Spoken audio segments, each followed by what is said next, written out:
और धरती का सीना फाड़ कर निकलती है सुनहरी चमकती हुई नागिन। और जैसे ही नागिन का होता है अभिषेक गंगाजल के द्वारा, हमें दिखता है प्रियंका चाहर चौधरी का वो खूबसूरत रूप जिसके लिए हम मरे जा रहे थे।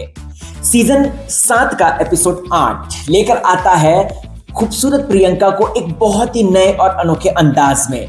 लेकिन क्या ये खूबसूरत प्रियंका में खूबसूरती के साथ जस्टिस हो पाया है? क्या सीजन 7 के 8वें एपिसोड को हम हजम कर पा रहे हैं? क्योंकि excessive use of AI versus dragon जो ये दिखाने की कोशिश कर रहे थे, वो क्या हम लोग पचा पा रहे हैं, हम लोग डाइजेस्ट कर पा रहे हैं? नागिन की अगर बात की जाए तो क्या नागिन में इतना ज्यादा वीएफएक्स जरूरी है? क्या वो जो 20 मिनट की वो जो लड़ाई दिखाई थी, 20 या 10 मिनट की वो जो लड़ाई दिखाई थी ड्रैगन वर्सेस नागिन की, क्या वो लड़ाई का कुछ वाकई में निष्कर्ष निकला? क्या मेकर्स ने इतने बड़े पॉइंट को जिस पर वो खेल सकते थे, ड्रैगन ड्रैगन ड्रैगन, जैसे गेम ऑफ थ्रोन्स में खेला था white walker white walker white walker, वैसे ही क्या इन्होंने अपने ही कॉन्सेप्ट को एक लूप में फंसाकर मार डाला? नागिन सीजन 7 का एपिसोड 8 बहुत सारे सवाल लेकर आता है दोस्तों। राधिका कौन है, सबसे बड़ा सवाल। एरुल की एंट्री इन्होंने फटाफट नहीं दिखा दी, कहीं ना कहीं इन्होंने ये क्या दिखा दिया कि दिल्ली में इतनी बड़ी शिप कैसे आ गई। सोच सकते हो ना। खैर वैसे जब लड़की नागिन बन सकती है, ड्रैगन आ सकता है, तो कुछ भी हो सकता है। ये चीज नहीं है आज का टॉकिंग पॉइंट। आज का टॉकिंग पॉइंट है एपिसोड का, कि क्या एआई का टू मच यूज करके एकता कपूर जी शो की स्पिरिट का चाहर चौधरी की एक्टिंग को किल कर रही हैं। मैं कहना चाहूंगा यस, किल कर रही हैं। क्या किल हो रहा है और क्या आबाद हो रहा है, इन सब के बारे में बात करेंगे। नमस्कार, मैं राहुल भोज, आपका यारों का यार। इंस्टाग्राम पे मुझे फॉलो करना है तो ये अकाउंट है, फॉलो कीजिएगा। चलिए बात कर लेते हैं नागिन सीजन 7 के एपिसोड नंबर 8 की। भाई एपिसोड 8 को लेकर तो सोशल मीडिया जैसे बटासा हुआ नजर आ रहा है, जहां पर लोग कह रहे हैं कि भाई वाह क्या दिखा दिया। कुछ लोग ये भी कह रहे हैं कि यार इतने बजट में तुमको इतना ही एआई मिलेगा। कुछ लोग ये भी कह रहे हैं बड़े बड़े प्रोडक्शन हाउस जो हैं बड़ी बड़ी फिल्म्स निकालने के लिए, बड़े बड़े टीवी शोज निकालने के लिए एआई का बेहतरीन इस्तेमाल कर रही है। तो एकता कपूर ने कर दिया तो क्या गुनाह कर दिया। वहीं दूसरी तरफ ये लोग भी कह रहे हैं कि भाई इतना ज्यादा तुम एआई दिखाओगे तो उससे स्पिरिट किल हो जाएगी, जो नागिन की एक स्पिरिट होती है। वहीं आपको अगर इतना ही एआई दिखाना है तो उसको अच्छे तौर पे दिखाओ, ये लोग भी कह रहे हैं। तो फिर कौन सही कौन गलत है, मैं अपना विश्लेषण, अपनी जो चीजें हैं नागिन एपिसोड की, वो मैं आपको खुल के बताऊंगा। दोस्तों अगर आप लोग देखेंगे तो इस वक्त प्रियंका चाहर चौधरी की इन लोगों ने जो एंट्री की है, पूरा जमीन का, धरती का सीना फाड़ कर निकलती है कीचड़ से लथपथ नागिन और होता है उस पे गंगा जल से अभिषेक। भाई ये एक रोमांटिसाइजिंग, एक बहुत ही ज्यादा खूबसूरत तरीके से प्रस्तुत करने वाली है। जिस तरीके से आप देखते हैं ना, जैसे थॉर को अगर पावर्स मिलती हैं तो वो कैसे उसका ट्रांसफॉर्मेशन होता है। मून नाइट अगर आपने देखा होगा, या फिर अगर आप लोगों ने जो है हेला को देखा होगा कि किस तरीके से उसकी ऐसे करके सींग निकल जाती थी थॉर रैग्नारॉक में, तो यहाँ पर सेम वैसे ही फैंटेसाइजिंग वे में नागिन का इंट्रोडक्शन इन्होंने दिया है, जो कि मुझे बहुत अच्छा लगा। प्रियंका चाहर चौधरी की आंखें, प्रियंका चाहर चौधरी के लिप्स, प्रियंका चाहर चौधरी की कमर, उसका गला, उसकी नागिन वाली वो छवि, उसके लंबे बाल, oh my god, you are just killing it girl. और जब वो बोलती है नागिन हूं मैं नागिन, जी हाँ दोस्तों, वो मैं सुनना चाहता था। वो एक डायलॉग जो कि ये प्रूफ कर देता है कि सामने वाली एक्ट्रेस कितनी ज्यादा सशक्त है।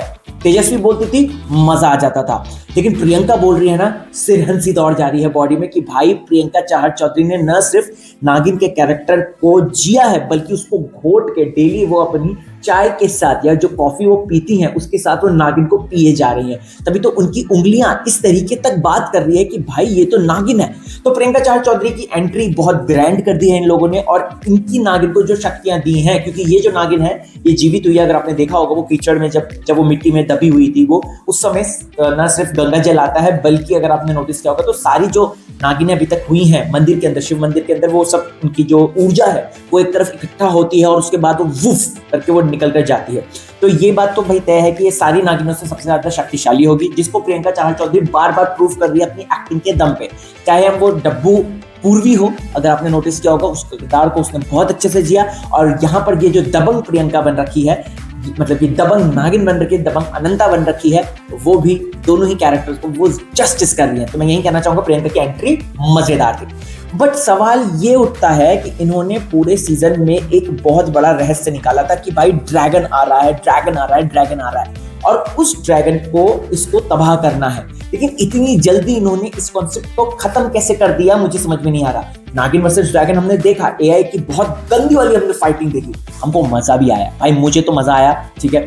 तो लेकिन यहाँ पे सवाल ये उठता है कि उस ड्रैगन को जब वो शेषनाग बन के नीचे पाताल लोक में लेके जाती है, उसके बाद क्या हमको आधी से ज्यादा एआई वर्क काट दिया गया? क्योंकि उसके बाद भी है, क्योंकि अंदर प्रियंका चाहर चौधरी एक ट्राइडेंट लेती है और उस ट्राइडेंट से जो है ड्रैगन को भगा रही है, त्रिशूल से ड्रैगन को भगा रही है। तो बहुत सारे सवाल उठते हैं कि इन्होंने जो ड्रैगन हाइप किया था उसको इतनी जल्दी खत्म कर दिया। जैसे फॉर एन एग्जांपल अगर आपने नोटिस किया होगा तो गेम ऑफ थ्रोन में भी जो है व्हाइट वॉकर इस तरीके से किया था कि वो मुर्दों की फौज आ रही है, उनका सेनापति खतरनाक है, और उसको तुरंत आर्या स्टार्क ने खत्म कर दिया था। तो ये पेट में कुछ हजम नहीं हुआ, लेकिन उन्होंने एक बहुत अच्छा एक ना हुआ बना दिया था कि आ रहा है, विंटर इज कमिंग। तो यहाँ पे भी ड्रैगन इज कमिंग, और ड्रैगन आया और खुश हो गया, पानी के अंदर उसको जिया है, मरा है, क्या हुआ है हमको नहीं पता, राइट। तो ये सवाल दिमाग में निकल कर आता है कि भाई ये क्या है। वहीं दोस्तों एकता कपूर ने यहाँ पर अपनी ही पुरानी एक फिल्म है उनकी प्रोड्यूस की हुई, उसी का ही जो है एक बहुत अच्छा एग्जांपल दिया है, लुटेरी दुल्हन का कॉन्सेप्ट। अगर आपको याद होगा तो वो सोनम कपूर की एक फिल्म आई थी जिसमें वो लुटेरी दुल्हन बनी थी, अगर आपको याद होगा तो उसी का ही उन्होंने बहुत अच्छा एक रेफरेंस दिया है यहाँ पे। ठीक है, हम लोग इस बात को एडजस्ट कर सकते हैं। अब दोस्तों यहाँ पर अगर आप लोग देखेंगे तो मैं एक्सपेक्ट कर रहा था कि अनंता की जब एंट्री हुई है नाग मंदिर में, उस शिव जी के मंदिर में, तो मैं एक्सपेक्ट कर रहा था कि इनकी और भरनी के बीच की कुछ कॉन्वर्सेशन होगी, कुछ इंटरेस्टिंग इनकी बातचीत होगी। बट वो आती है, एक लुक भी देती है उसको, फिर वो आके चली जाती है, वो मुझे हजम नहीं हुआ। मुझे लगा था कि एलिस और वो दोनों मिलकर कुछ तो प्लानिंग करेंगी, कुछ बात करेंगी, या कुछ इस तरीके से इंट्रोडक्शन होगा। क्योंकि देखो पूर्वी को मतलब कि प्रियंका चाहर चौधरी को पूर्वी का किरदार में भी लोग पसंद कर रहे थे, उस किरदार में भी पसंद कर रहे हैं, अनंता के में भी, और सेम ऐसा है एलिस को भी जो है हर कोई उनके भरनी के किरदार में भी पसंद कर रहा है, चाहे वो अंतरा के साथ थी या फिर अभी अंतरा के बाद भी है। तो यहाँ पर सवाल ये उठता है कि दोनों के बीच में अगर वो कॉन्वर्सेशन रखते, अगर कुछ ऐसा रखते ना कि वो बोलती कि नागरानी आप आ गई, आपके साथ ये वो बोलती है आपका प्लान क्या है, वो बोलती है, उस पर लंबा चौड़ा बोलती है, प्रियंका का मोनोलॉग देते हैं वो लोग, लेकिन we were expecting more conversation, right.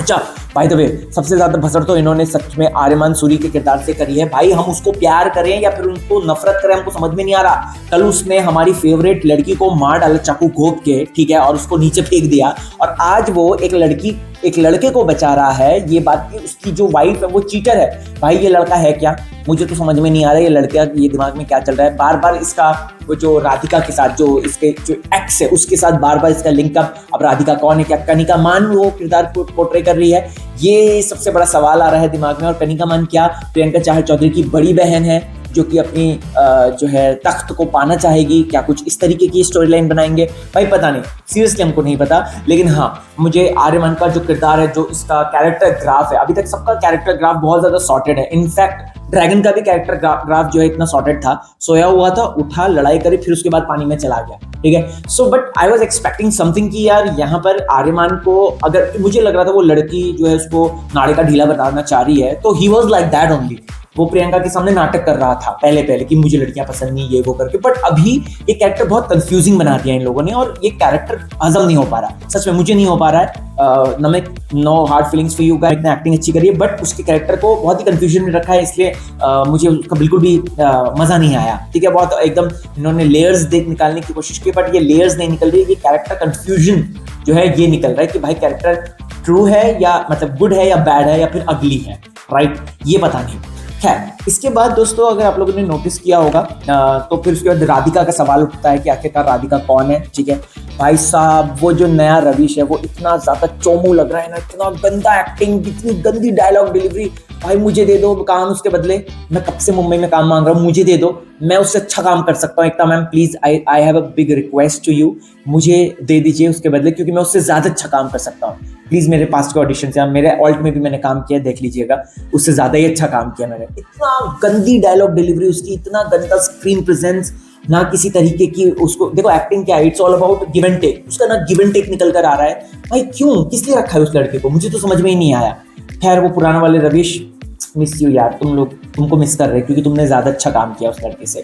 खैर मूविंग ऑन, यहाँ पर दोस्तों एक और कैरेक्टर की एंट्री हुई है जो है एरुल। ये है रूथलेस है, ये नागमणि पाना चाहता है भारत देश में, क्योंकि नागिन नाग हैं तो ये नागमणि पाना चाहता है। अब सवाल ये उठता है कि क्या वो नागमणि पा पाएगा, सवाल सबसे पहला ये।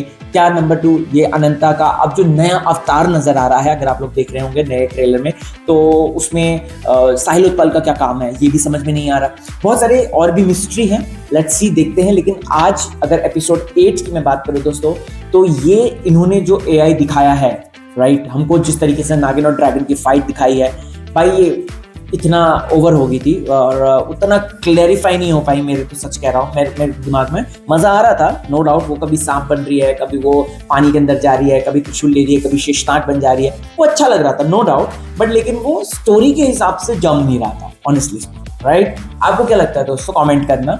और यस, नागिन के इसी तरीके के रिव्यूज आते रहेंगे, लेकिन उसके साथ साथ इस चैनल में व्लॉग्स भी आएंगे। तो प्लीज प्लीज प्लीज, मेरा लेटेस्ट व्लॉग है, मेरी मॉम का बर्थडे था, वो वाला ब्लॉग जरूर देखिएगा, you will love it. And I will try my level best कि अपने इस चैनल में आपको मैं अलग अलग एंटरटेनमेंट की डोज देता रहूं। So thank you for watching and yeah keep supporting and subscribing. Thank you lots and lots of love. आपको कैसा लगा एपिसोड कमेंट करके जरूर बताएं, ठीक है। मैं कमेंट पढ़ूंगा, रिप्लाई जरूर करूंगा। Take care.